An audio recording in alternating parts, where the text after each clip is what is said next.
Isa ka rin ba sa naimbitahang mag-setup ng bonus monetization tools? Kung hindi pa, maging guide mo sana ito at kung nakapag-setup ka na, malaman mo kung paano kang kikita dito. Ang Performance Bonus Program ay invitation-only program na binibigay ni Meta para kumita ang mga creator sa pakikipag-ugnayan o interaction sa kanilang mga public posts, maliban na lang sa Reels and Stories. Ano naman ang basihan ng bonus payout? Bilang ng reach, ang bilang ng mga taong nakakakita ng post mo kahit isang beses lang ay ang may pinakamaraming impact sa program.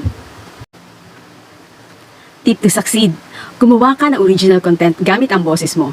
Magbigay ng kakaibang pananaw o perspective mo na pwede mong ibahagi sa Facebook. Yung nakikita ka sa iyong content. Yung meron kang makabuluhang mensahe o information na maibibigay at yung kakaiba na nakakapukaw ng interest sa fans mo. Mag-post ka consistently. Gumamit ka rin ng scheduler ng post mo para hindi sunod-sunod at sabay-sabay ang pagpo-post mo. Gumamit ka rin ng iba't ibang format katulad ng text, photo, mag-live ka, o kaya mag-post ka ng long-form video. Makipag-interact ka sa audience mo regularly. Pag may nakita kang comment na hindi mo pa nasasagutan o nare-replyan, replyan mo. Ito ang sabi ni Facebook, only content within 90 days of the start day of an earning period and created after onboarding is eligible for the program.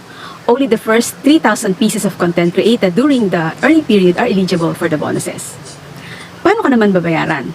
Sabi, final payments are calculated at the end of each month and paid on about 21 days later. You must earn at least 100 to get paid. Thanks for watching. See you in the next. At i-follow mo na rin ako.